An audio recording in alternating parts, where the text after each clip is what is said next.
We are now kicking in with some miscellaneous hot topics, and I should probably have a copy of the agenda so I know how much time I have to miscellaneous. Extemporize. All right, excellent. I've got all 140, no problem. So we're starting with the issue of criminal history guidance, and my note, that's not a protected class, is it? Well, you're right, but... So in 2016, HUD lawyers took a look at criminal background check processes that were being used around the country and said, hold on a minute, guys. People of some racial and ethnic backgrounds are more likely to have contacts with the law. Sometimes even just arrests that don't involve convictions. So that means when you've got a policy that involves criminal background checks, you have to look at this criminal background check and say, does the policy you're imposing here have a legitimate, non-discriminatory purpose that is designed so that you're not excluding more people than you need to exclude to accomplish your purpose? And some housing providers were putting in policies that were going way too far. I have seen, pre-2016 application things that say, I certify that, not only have I never been arrested, never been convicted of a crime, and never even been arrested for a crime, or I've never even been pulled over. That's absurd. The memo expressly says that it doesn't cover convictions for drug manufacturing or distribution. And it tells us nothing about sex offenders either way, but if you're on the lifetime sex offender registry, you're banned from public housing, which should give you an idea of where HUD might go with that. So here are some examples of some criminal history policies that can go too far. Banning people on arrests and not on convictions. Just being arrested doesn't prove anything. It's a conviction that's going to prove something. So if you are excluding people based on just on an arrest, then your policy is probably going too far. Other examples, banning people based on crimes that don't pose a threat to neighbors. If you don't follow a crime a day on Twitter, you should. This is, as far as I know, the only ridiculous laws account that actually goes in and cites the law so that you can look it up yourself. So it is a federal crime to pursue a gorilla in the United States. That's a foolhardy thing to do. But if you look at somebody who came to you in an application and said, I got to level with you. I've been in trouble with the law. I chased a gorilla. That's not necessarily going to be anything that's going to pose a threat to your community unless the gorilla comes back looking for revenge. I don't know if gorillas are even capable of thinking about revenge. Seems like a great movie, though. Banning people based on very old offenses. HUD has not given you a date on how old too old is for an offense, but the memo that they have has some footnotes citing to criminological surveys saying that if you haven't committed if you committed a crime more than 7 years ago and you haven't had any parole or probation violation since then, you have the same risk of reoffending as somebody who never committed that crime in the first place. So Mike Witchery's advice, and not HUD's advice, is keep that 7 years thing in mind. If a conviction is older than 7 years and they've been clean since then, don't worry about it. There is a photograph of a gentleman who has had significant trouble with the law more than 7 years ago, and yet I think most people would be willing to rent to Robert Downey Jr. So, summary of recommendations. Number one, don't keep people out based on anything other than convictions. Number two, don't ban people based on offenses that are more than 7 years old. Number three, don't blindly follow the reports of your criminal background check service because they can be inaccurate. Sometimes they pick up there is a known bug in them that many of them don't understand the court system's keying in for an acquittal. So they'll still put it in and say, yep, this is the thing that happened, without recognizing that the judge or the jury ended up finding them not guilty, and it's still on your report. So double check it. If you've got somebody who has, come on in. If you have somebody who has had criminal history issues, give them a chance to submit evidence to show that they can still be a good resident. Many people may have a probation or parole officer who can come in and write a letter and say, so-and-so has been compliant with everything in the program. Based on this, we think so-and-so is not a risk to reoffend. And if you're denying somebody, put it in writing.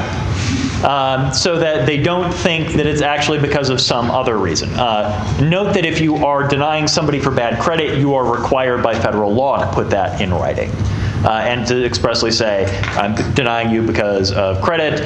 You can do this, that, and the other thing to dispute your credit report, and check that with your attorney. Any comments up here on criminal history? Yeah, I just think if it's over, 7 years or older, also it could be, if you're using it, could be a consumer protection violation as well. So just keep in mind that there may be other areas of the law, and so you want to be really careful. The older it is, and if the person hasn't reoffended, and some of the other factors that Mike discussed, be cautious. Make sure you have a policy. I'm sure Lauren has additional recommendations, but it's very good to be very careful about those kind of factors to look at. So, yeah. And I would just be hesitant to start cutting out too many conviction-related prospective tenants, because you're going to run out of tenants. I mean, if you haven't had a speeding ticket, ever, then you're okay. Who here is excluded if you have had a speeding ticket? Me. Long time ago. Yeah. High school. Yeah, and I mean, a bankruptcy of all things drops off your record after 7 years, and that's as much of a risk to you as a landlord as a criminal offense would be. So if you're being nicer to people who have gone bankrupt within 7 years than people who have had criminal offenses, that sentence didn't come out the way I wanted it to, but you get where I'm going, right? Okay, any questions from anybody about criminal history and fair housing implications? Yes? So on the credit, we just keep a note on our application file why we denied them on the credit, or do we have to give them a notice also in writing? The question is, if it is a denial based on credit, do you just have to keep that in your file, or do you have to give it to the person? You have to give it to the person, and there is a lot of fair credit reporting stuff that goes along with that. There are plenty of attorneys around here who can help you draft a statement here that covers everything you need to cover to make sure that the person is aware that the denial was because of credit, and here's what they need to do if they want to dispute any of those debts. Yes? I primarily work with young adults, and so I wonder, is there any distinction in terms of like juvenile offenses or a juvenile record versus Good question.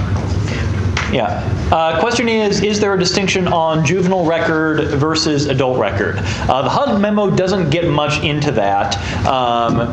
Juvenile records are more often sealed, and so your criminal background check service, if you're using a commercial one, is often not going to get the disposition of those cases. So it may spot that there is a juvenile offense involved, or they may just say there is a sealed case here. Like in Idaho, it'll probably just pop up as sealed case, and it could be either a juvenile offense or a protection order or something else. And then you're not going to have enough information to determine, were they acquitted? What exactly happened? So I would be cautious about using juvenile offenses. Do you have any suggestions on that? Yeah. Okay, anything else on criminal history? Going once, going twice. Sold to resident qualification and national origin. Subtitle, How do I search court records in Liechtenstein? Great center of Liechtensteinian culture here, Pocatello. So I've told you a bit about one problem with commercial background check services. Here's another one. A lot of them require you to put in a social security number in order to check somebody. People who are not U.S. citizens do not have Social Security numbers. So if your background check system only allows you to live here if you pass the background check, and the background check requires you to have a Social Security number, then you are saying to everyone who is not of United States national origin, you're going to fail our background check and you don't get to live here. This also implicates the Civil Rights Act of 1866, which says that everybody has the same right to enter a contract as a white citizen. So while citizenship per se is not discussed under the Fair Housing Act, it's included in national origin, and then there's this separate statute that says, yeah, if you could rent this to a white citizen, but you are not dealing with them because they are not a citizen, this other law comes into play. So here's the solution. If your background check service doesn't let you search without a Social Security number, complain. And if they don't add that feature, get a different one. Simple, right? There are a bunch of other ways you can screen people on national origin wise. If you are a resident alien, including refugee, they're going to have a resident alien authorization card that has a thing called an A number on it. That's another thing that a good commercial background check service should allow you to search by. If you're a very recent refugee, then you might have a refugee travel document from Department of Homeland Security. And if they're coming in through a refugee resettlement agency, then they've already done their screening on who this person is. And there are a bunch of other ways, if for whatever reason they can't present you with any of that stuff, there are a bunch of other ways you can look at people from outside the United States and still come up with ways to ensure that they are going to be good renters. So for rental history, you can ask for, show me a school district record to show that your kid lived in the school district, show me your utility bill to show that you've paid it on time and that you lived in this location, check with previous landlords, see if they've got lease from their previous residence. For credit, you can ask for income verification from their employer. If they have made recent contracts for purchases that show oh, he was able to lay out $5,000 on a washing machine, he's probably got some money.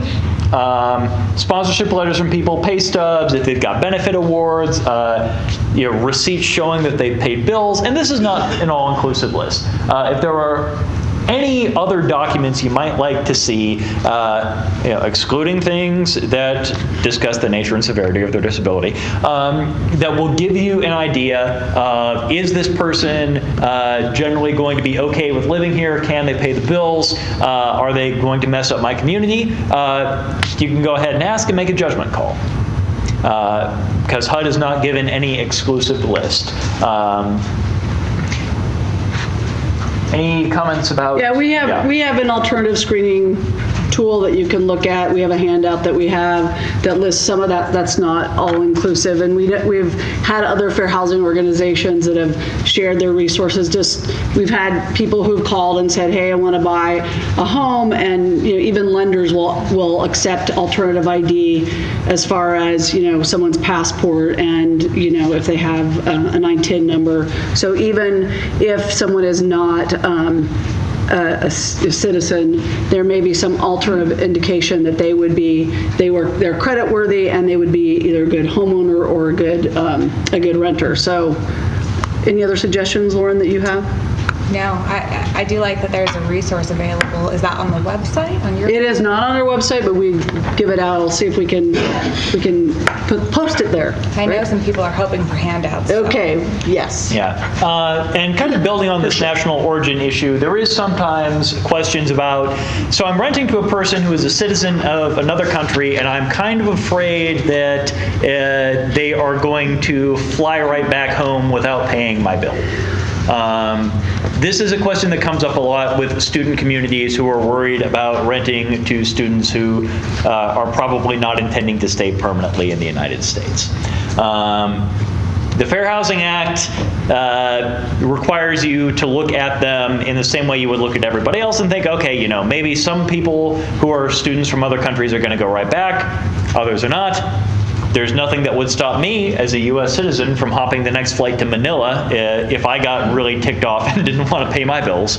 And I understand that sometimes people coming in from other countries have not quite figured out how landlord-tenant law works in the United States. And the best way to do that is to work on orientation groups. I know ISU is trying to get more orientations available for recently arriving international students to ensure that they understand their obligations under landlord-tenant law. Yes. Yeah, and I think if people recall a couple years ago when there was the problems within the community, especially with the Mideastern and international students, that was the problem, is they didn't quite understand and weren't oriented enough to know what the landlord-tenant laws were, rules, regulations.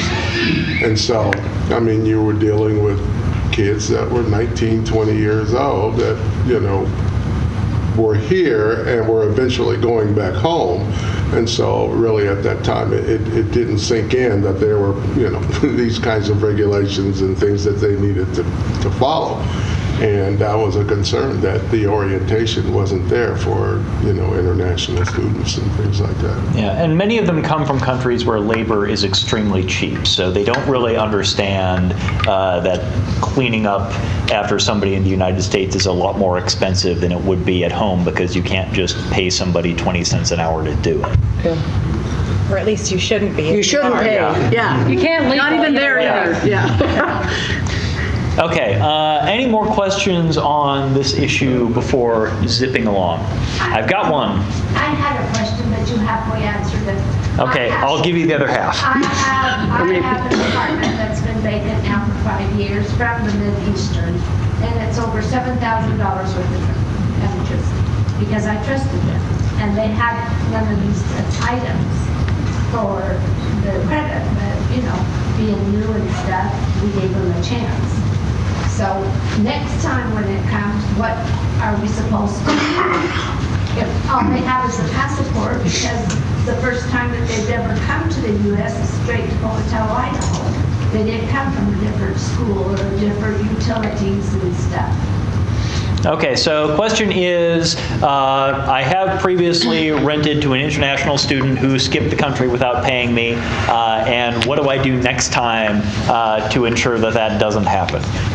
Suggestions? Yeah, so I want us to be really proactive, and I want you to think about this on a case-by-case basis and not use one person who may have done, no matter what they are, one thing that was really horrible and attribute it to everyone of their religion or race or national origin or whatever. I think in our communities, because I think it happens and we hear about it, and we need to be proactive in providing orientation to students on landlord-tenant and fair housing and any other laws that are related to housing. I think it's really good also to provide that same training to, like, for example, the consulate and or the country representative that is the liaison to the university, and have them meet and do a training. I think that's incredibly important. I also think it's important to have, I know I will have to say the city was super helpful with this situation, and with Idaho State was super helpful in trying to overcome some of those issues, because I think that is another discussion that needs to happen. So we're proactively educating both the students and housing providers who may have had, I know we had some housing providers that were charging 3 times the rent and 3 times the deposit based on national origin and gender, and that is discrimination, because we did have other students who came forward and said, they did this to me and I never would have done this, and I'm a good tenant and I've always been a good tenant. And a lot of times it was the females who were advocating on behalf of the males. And so I just want to make sure that we don't treat someone discriminatory because of one person's bad action and attribute it to that person's protected class, their race, their color, their religion, but to their action. And when we met with the students about why they did this, why this happened, some of them said, well, we had someone who cleaned up after us, and they didn't understand that that's not part of the service that you all give, right? And so they didn't understand it wasn't like a hotel. It wasn't like their home. And that education goes a long way. Whether you're a new American arriving through a refugee program, or you're a new American arriving through an international program as a student or a work visa or something like that, I think any type of proactive education for housing providers, for those who are kind of the institutions, our community benefits from having international students. We've lost 22 to $24 million at Idaho State University just in and of itself because they don't feel welcome anymore. A lot of international students. Guess who else that hurts? Who else does that hurt? The businesses, the housing providers, it hurts Idaho, the other students. And I also want to encourage you that this orientation shouldn't be just for international students. It should be for all students. Because not all students, some students are homeschooled. Some students come from situations where they're from the United States and they've never had to clean up after themselves. I mean, there are all sorts of things that make us better people by educating people proactively about fair housing, landlord-tenant rights on both. Obligations for the housing providers, obligations of I'm going to call it the university community because we are a community, and also the students. And so I think that's a better way to address that. So I would encourage you in this example not to attribute that behavior to the next person. But one thing you can do, because if you're part of a housing provider association, which I hope you are, is to do that outreach both with the city, the university, and the student groups that represent the international students to make sure that exchange occurs. And that is going to make your community a welcoming community, and we won't lose the economic benefit that makes really Pocatello a very lovely place. I grew up here, so it makes it a wonderful place to live in. So. Okay, Lauren, any thoughts on making sure that we have U.S.-based assets? Yeah, I mean, I always have thoughts, so sorry. Good, I love that. But, I mean, you should really have a lease provision that allows you to terminate anyone for non-payment, whether, Absolutely. They're your next door neighbor's grandkid or the guy. So if you're not getting paid for your place. I was getting paid. She said the damages when they a huge debt. Right, that turned out to be uncollectible because their assets were outside. And, as long as it's a deposit policy you have that's applicable to everyone, maybe it's time to consider raising that. I mean, if you haven't watched any YouTube videos on millennials, then you're missing out. But, it's going to be one of those balancing things, and it might be a system where things start to just wash out. Some people will require less of that deposit, and some people will require more. And if you have a certain amount that's non-refundable and you can kind of keep a pot to protect yourself and just self-insure in that way, as long as it's applicable to everybody, I think that's probably your best route. More hot takes on millennials later. Age is not a protected status. I want you all to know I am not. This is a beautiful segue, though, to something I will discuss this afternoon, which you probably don't know is coming. Did you have anything? Yeah, anything else to add? Oh, I just wanted to say, with the international students or whatever, the minister students that come over here, a lot of them are here because their families in the countries where they are well off. And so some of them are not accustomed to doing the types of activities or whatever that they need to do to be out on their own. They have people who take care of them, people who are there for whatever reasons to see that their needs are met. Once they get over here, again, these are 19, 20, 21-year-old kids, basically, that are on their own and not aware of even housekeeping skills and things that they need to do on their own as an adult. So, that kind of factors into it. And I just want to say that, me as a parent, when I sent my 19-year-old off to school, I was hoping that they wouldn't damage stuff that they lived in. And you hope that you've raised them correctly, but they know the rules when they get there. A lot of these other kids don't. All right. Can I give one more suggestion? Because Lauren maybe will suggest this later, but I also think we're not looking at remember, we're not just someone with a disability or someone who's an international student, but you're part of your protection for your property is also making sure that you can do inspections as long as it's in the lease and as long as you're applying it to everyone evenly, not just international students, not just people with service animals. You can go in and look at these things, and that may be a time when you can suggest to them, hey, there's a situation going on here and we need to get it corrected, and you're going to follow your progressive discipline policy, and you're going to say, I'm giving you, you're nice people, right? We're fair housing providers. I'm giving you a warning. this has got to be corrected, it's in the lease, please correct it. They may say, oh, really, I didn't know, because when we talk to the students, one of them said, oh, I thought someone was going to come in and clean up after me, and I'm like, nope, that was not going to happen. And so it's one of those where they're like, really, I didn't know that. So I think, too, that's a time when they go, oh, I think someone was going to clean up after me, and you'd say, no, we don't provide that service, right? And so then maybe those are times where you can have that suggestion with them about how they can do it. In our case, the person could afford to pay someone to clean it up.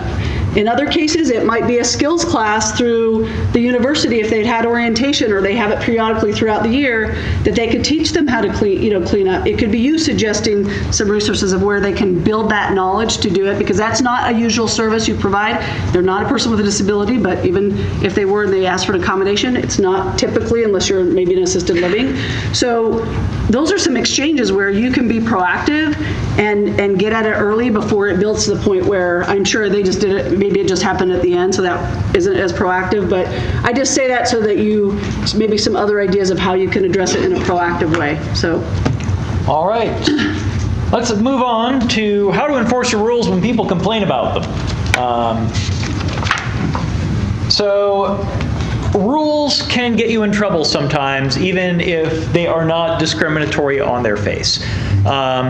Rule number one is if the rule is selectively enforced against some people. I mentioned earlier about the 50-page lease that prohibits everything under the sun, and then things get selectively enforced and other lease violations are picked up. The other time is when a rule looks neutral, but it hits one protected class a lot more harshly than the others. And I use the example of somebody who puts up a big sign that says, no BYU graduates at this apartment building. Which I think is fine.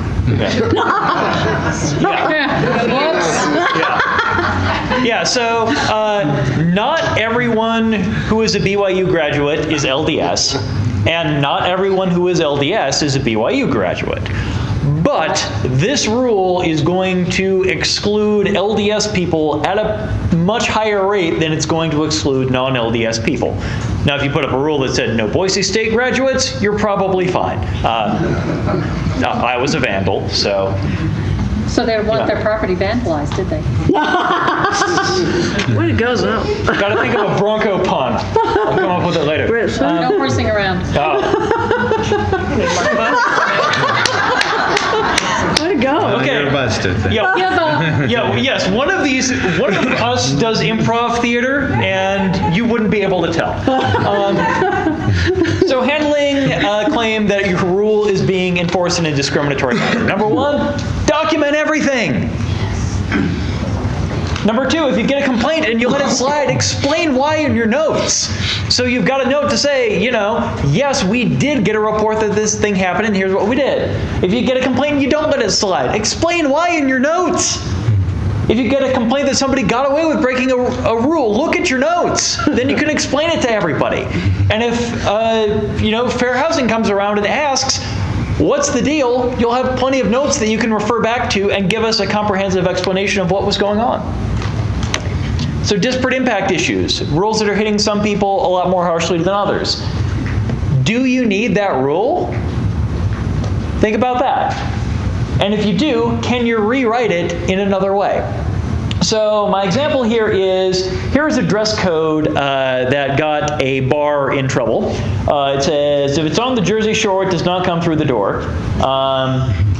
It says, no overly baggy clothing, no overly long t-shirts, no long or exposed change, no plain t-shirts, no athletic attire, no jean shorts, no hoodies, no sunglasses worn inside, no all-white tennis shoes, no visible tattoos, no visible piercings on males.